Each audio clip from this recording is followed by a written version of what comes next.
Hi friends, ఈరోజు మనం చెప్పుకోబోయే కథ యశోద కైలాస్ గారు రచించిన సేద తీరిన మనసు. హడావిడిగా ఆఫీస్ మెట్లెక్కి లోపలికి అడుగు పెడుతూ పక్క క్యాబిన్లోకి తొంగి చూశాను. తన్మయ్ అప్పటికే వచ్చి దీక్షగా న్యూస్ పేపర్ చూస్తుంది. మనసు అసూయతో రగిలింది. అసలు తన్మయ్ అంటే నాకు ఇష్టం లేకపోవడానికి ఉండే 1,00,000 కారణాలలో ఇదే అన్నిటికంటే ముఖ్యమైనదేమో. ఎట్టి పరిస్థితుల్లోనూ ఆఫీస్కి 9 గంటలకల్లా రావటమే కాదు, రాగానే కబుర్లు కాఫీలతో ఏమాత్రం టైం వేస్ట్ చేయకుండా పనిలో పడుతుంది. Economic times, times of India, Hindu news పేపర్లలో బిజినెస్కి సంబంధించిన టెండర్ నోటిఫికేషన్స్ ఏమైనా ఉన్నాయేమోనని చెక్ చేసుకుంటుంది. ఆమెకున్న న్యూస్ పేపర్ నాలెడ్జ్ మరెవరికీ లేదని చెప్పొచ్చు. ఎక్కడ ఏ విషయం గురించి చర్చ వచ్చినా తను కూడా పాల్గొని చక్కటి సమాచారాన్ని అందిస్తుంది. మనకంటే తెలివి తక్కువ వాళ్ళని, నీచులని క్షమించి స్నేహం చేయగలుగుతాం. కానీ మనకంటే తెలివైన వాళ్ళని, మనకంటే సీనియర్గా కష్టపడి పనిచేసే వాళ్ళని ప్రేమించగలగడం, స్నేహం చేయడం అంత తేలికైన విషయం కాదు. అందుకే తన్మయ్ అంటే ఒక రకమైన అసహనం నాకు. ఈ విషయంలో నా ఆలోచన, నా ఊహలు తప్పు అని అనుకోకుండా నేను కరెక్ట్గానే ఆలోచిస్తున్నాను అనుకుంటూ నన్ను నేను సమర్థించుకుంటూ ఉంటానన్నమాట.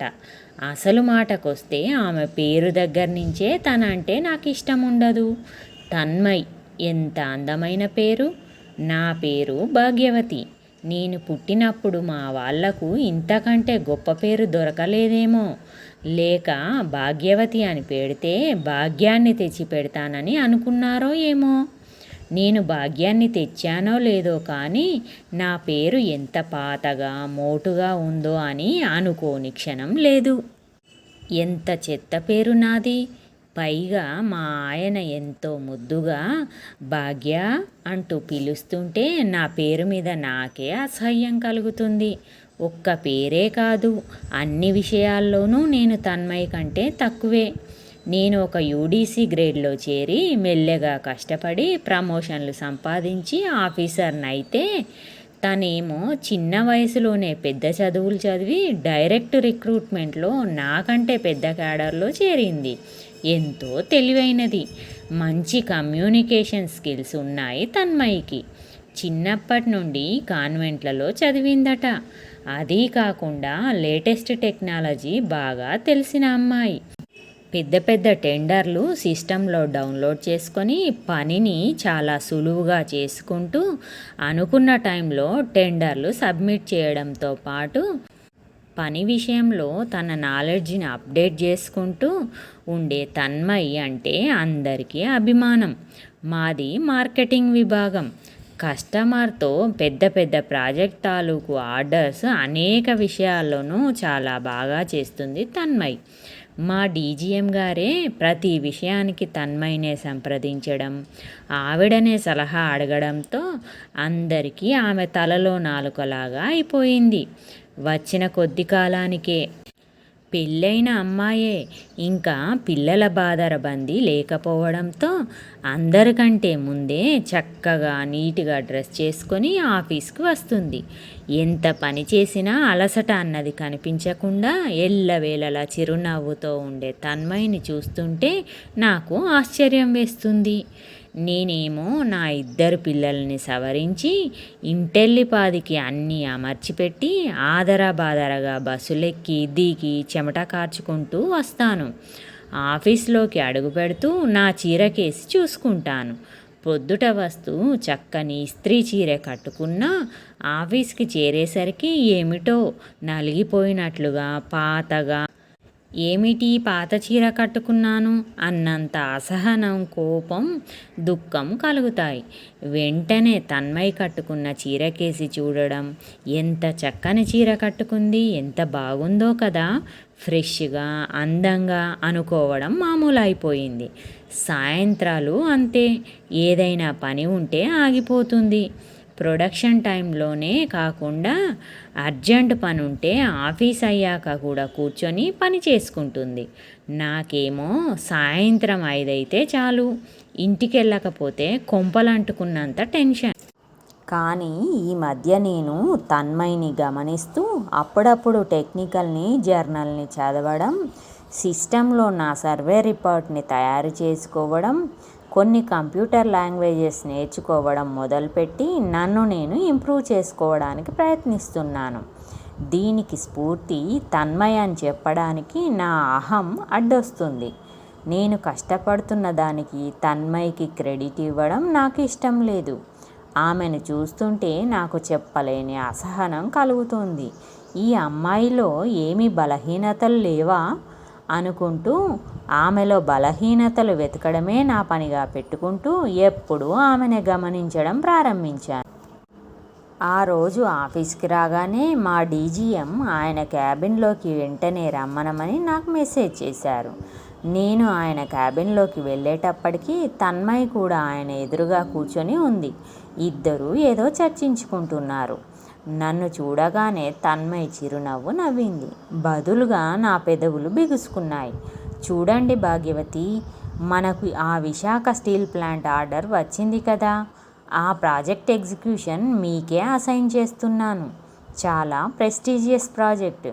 సకాలంలో పూర్తి చేస్తే మార్కెట్లో మన కంపెనీ ఇమేజ్ పెరగడమే కాకుండా దీని ఆధారంగా ఇంకా చాలా ప్రాజెక్ట్ ఆర్డర్స్ వచ్చే అవకాశం ఉంది.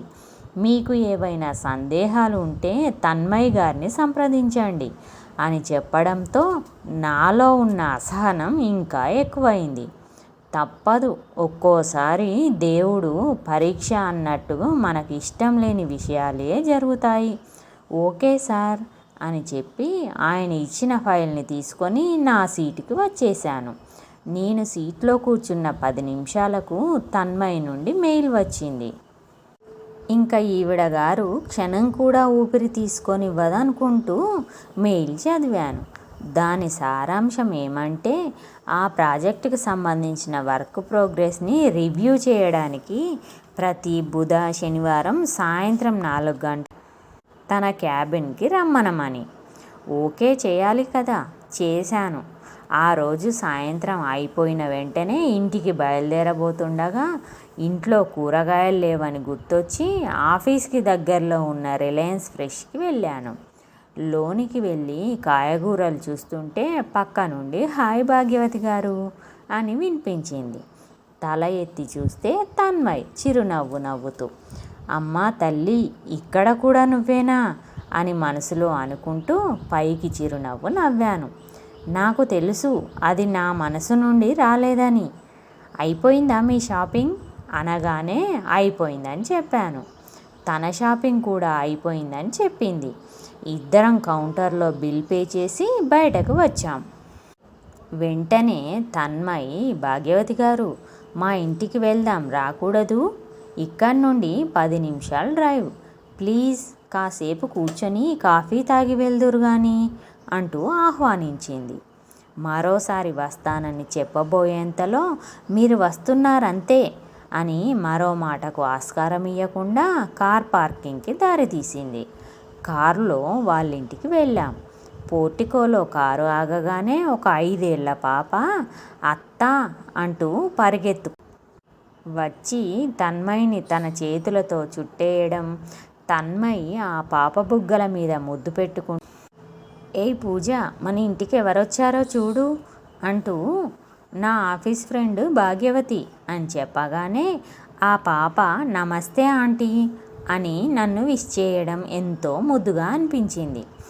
ఆ పాప ఎంతో ముద్దుగా ఉంది, ఒక బొమ్మలాగా అని అనుకోకుండా ఉండలేకపోయాను. లోపలికి వెళ్ళాం. ఇల్లు ఎంతో పొందికగా నీటుగా ఉంది. తన్మయ్లాగే హాల్లో ఒక ముసలాయన ఏదో టీవీ ప్రోగ్రాం చూస్తూ మమ్మల్ని చూడగానే ఆఫ్ చేసేశారు. వాళ్ళను నాకు పరిచయం చేస్తూ తన్మయ్ మా అత్తయ్య మామయ్య అని చెప్పి నన్ను కూడా వారికి పరిచయం చేసి, కూర్చోండి భాగ్యవతి, ఇప్పుడే వస్తా అని లోపలికి వెళ్ళింది. వాళ్ళ అత్తగారు మాట్లాడసాగారు. తన్మయి తమ కోడలని, వారి అబ్బాయి ప్రాజెక్టు పని మీద అమెరికా వెళ్ళాడని, అందరినీ విడిచి వెళ్ళలేనంటే తన్మయే నచ్చజెప్పి పంపిందని, ఆ పాప తన మనవరాలని, కూతురు అల్లుడు యాక్సిడెంట్లో పోయారని, తన్మయి తమని కన్న తల్లిదండ్రుల్లాగా ఆ పాపని కన్న కూతురులాగా చూసుకుంటుందని చెప్పారు. ఈలోగా తన్మయి ఒక ట్రేలో కాఫీ కప్పులు, స్నాక్స్ తీసుకొని వచ్చింది. కాఫీ అందరికీ ఇచ్చి సోఫాలో నా పక్కనే కూర్చొని, అత్తగారు మామగారిని మందులు టైంకి వేసుకున్నారా, లంచ్ టైంకి తిన్నారా అని వివరంగా శ్రద్ధగా అడిగి తెలుసుకుంది. వాళ్ళు కూడా చిన్నపిల్లల్లాగే ఏం చేశారో వంతులు వేసుకుంటూ మరీ చెప్పడం ఎంతో ముచ్చటగా అనిపించింది. ఈ లోపల అత్త అంటూ ఆ పాప తన్మయి ఒడిలోకి చేరడం, తన్మయి ఆ పాప జుట్టు సవరి, స్కూల్ హోంవర్క్ చేసుకున్నావా పూజ అని అడుగుతూనే ఒకవైపు అత్తగారు మామగారితో మాట్లాడడం చూస్తుంటే తన్మయికి ప్రతి విషయం పట్ల ఎంత శ్రద్ధ, ఓపిక అని అనుకోకుండా ఉండలేకపోయాను. ఆఫీస్లోనూ అంతే. ఒక విషయం గురించి మాట్లాడుతూనే ఎవరైనా వస్తే వారికి సంబంధించిన పని గురించి చర్చిస్తుంది. ఈ అమ్మాయికి విసుగంటే తెలియదా అని క్షణంసేపు విస్తుపోయాను.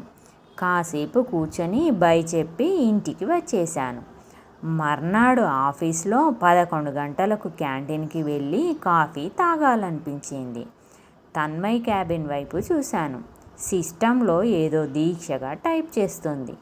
తనని కూడా పిలుద్దామని మెసేజ్ పెట్టాను. కాఫీ తాగుదాం వస్తారా అని. ఓ యా అంటూ సీట్లోంచి లేచింది. ఇద్దరం క్యాంటీన్కి వెళ్ళి కాఫీ తెచ్చుకొని టేబుల్కి ఎదురెదురుగా కూర్చున్నాం. ఏవో ఆఫీస్ విషయాలు కాసేపు మాట్లాడుకు. తరువాత నేనే తన్మయి భర్త గురించి అడిగాను. ఓ మా అత్తయ్య మీకు చెప్పేశారా అంటూ, అవును భాగ్యవతి, యుఎస్ ప్రాజెక్ట్ వెళ్ళనన్నారు. ముందు నువ్వు ఒక్కదానివే అన్నీ చూసుకోవాలి కదా, అందుకని వెళ్ళనని చెప్పేస్తానన్నారు. నేనే ప్రోత్సహించి పంపించాను. 2 సంవత్సరాలు ఎంతలో గడుస్తాయి, అప్పుడే వెళ్ళి 10 నెలలు దాటిపోయాయి అని చెప్పి, తరువాత తన ఆడపడుచు కూతురు చిలిపి మాటల గురించి చెప్పింది. కూతురు అల్లుడు యాక్సిడెంట్లో పోతే అత్తగారు మామగారు బాగా కుంగిపోయారని చాలా బాధగా చెప్పింది. నేను కూడా నా సానుభూతిని అందచేసి ధైర్యం చెప్పాను. అప్పుడప్పుడు ఇలా కలుసుకుంటూ మాట్లాడుకుంటే బాగుంటుంది అనుకుంటూ ఎవరి సీటుకి వాళ్ళు వచ్చేసాం. సీట్లో కూర్చొని ల్యాప్టాప్ ఆన్ చేసి మార్కెటింగ్ స్టాఫ్ ఫార్వర్డ్ చేసిన సర్వే రిపోర్ట్స్ చూస్తూ తన్మయి గురించి ఆలోచించడం మొదలుపెట్టాను. అసలు తన్మయి కంటే నేను ఎందులో ఎక్కువ అని. ఇన్ని రోజులు నేను మాత్రమే ఒక్కనే ఇంట్లో బాధ్యతలను మోసేస్తూ ఆఫీస్కొచ్చి తెగ కష్టపడిపోతున్నానని అనుకున్నాను. నా మీద నాకు సెల్ఫ్ పిటీ ఎక్కువ. ఆఫీస్లో నా కొలీగ్స్ అందరికీ నేను డప్పు వాయిస్తూ మరీ చెప్పుకున్నాను. ఇంట్లో అత్తమామలని నేనే చూసుకుంటానని, ఆఫీస్లో కూడా అందరికంటే ఎక్కువ కష్టపడతానని అనుకుంటూ నా మీద నేనే జాలిపడిపోతూ ఉంటాను. కానీ తన్మయిని చూస్తుంటే నేను ఆమె ముందు ఎంత అల్పురాలనో అర్థమైంది. ఆమె బలహీనత మీద దెబ్బతీయాలని అనుకున్నాను. ఆమె మీద అసహనంతో కానీ ఆలోచిస్తే తన్మయి మోస్తున్న బాధ్యతల కంటే ఎక్కువ తనవి.